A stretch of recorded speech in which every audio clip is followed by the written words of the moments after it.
what improvements to a flip, or how to actually like figure out what the right updates are for a house to make the best profit, right? So, quick example.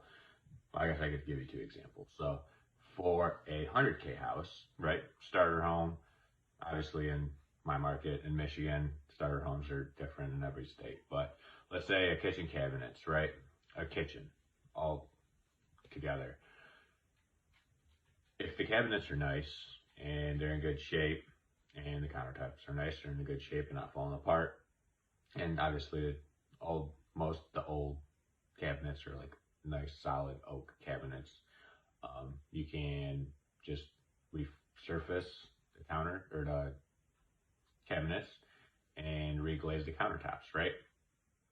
Because on a 100K house, it's not worth putting in new cabinets and granite, right? If you already have good cabinets there, it's pretty much a waste, first of all, to just rip them out and replace them. And those buyers aren't going to care that much about new cabinets and granite countertops. Like, yeah, they're going to be excited because not a lot of houses in the neighborhood would have that finish. But as a flipper, to maximize your profits, it doesn't make sense, right? And mostly from a time standpoint, right? You can resurface. I guess you could probably do it a similar time frame, but I guess it depends on lead time, because right now lead times are crazy. But let's say you do the same thing on a 500K house, right? Where you just resurface the countertops, resurface the cabinets and reglaze the countertops. Well, that's probably your buyer at a 500K house is probably going to expect, shaker cabinets with soft close and some nifty, drawers and stuff, and quartz or granite, right? So the best way to kind of figure it out is just looking at the sold comps and figuring out what's done, right? And I guess the same thing goes towards a kitchen, right? Like any starter house, I don't know, I would say 150, maybe 175, you could probably get away with the countertops and the reglazed countertops and the refinished cabinets, right? On a bathroom, same thing.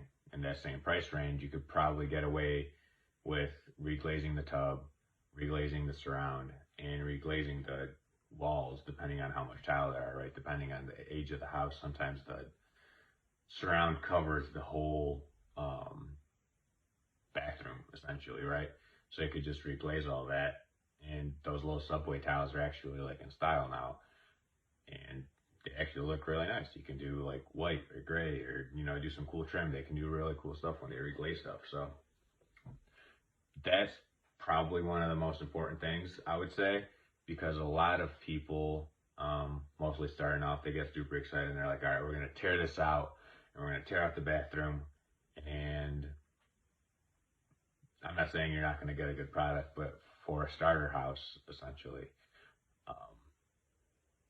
if what you have already there is good, and obviously like in the bathroom, you would do a new toilet, you would do a new vanity, new mirror, all that stuff, new lights, whatever.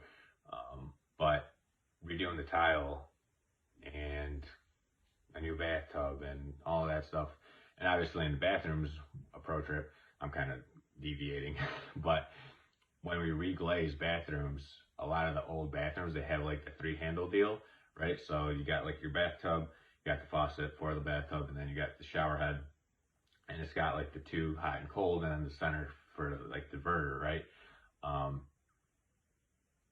Most new houses, they have like a single knob deal, or just one thing there instead of 3.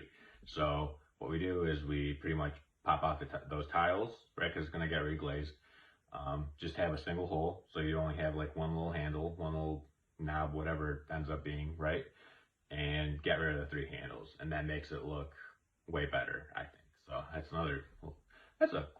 little quick tip, a little pro tip. It's like the paint on the side of cabinets. But anyway, we do that, and that makes a big difference, right? Because as it looks more modern, right? No one likes those three old, all right, you turn the hot on a little bit of cold, a little bit of hot, right? So it's annoying. The new ones, you kind of just turn it and okay, that's hot and cold and that's perfect, right? So that's another thing we do for the starter homes, right? So I guess the point of this video is make sure you know what other stuff in your market's selling for. If everything in your market's selling with granite and shaker cabinets, well, then you gotta do granite and shaker cabinets, or else your house is gonna sit on the market forever, right? So, and I really covered like the kitchen and the bathroom because obviously those are the most important rooms and those usually need the most attention. Bedrooms, it's like, right, what, hardwood floors or carpet and some lights, right? All the other rooms are basically really, really simple. But the kitchen and bathrooms are always the most important. You can have the most beautiful house, but if you got a shitty looking kitchen and a shitty looking bathroom, well, no one's gonna buy it. Or the lady of the the lady that gets the decision is not gonna be happy, and she's gonna no go it, right? So, hope you have a great night, and hope this video helped. And let me know if you have any questions.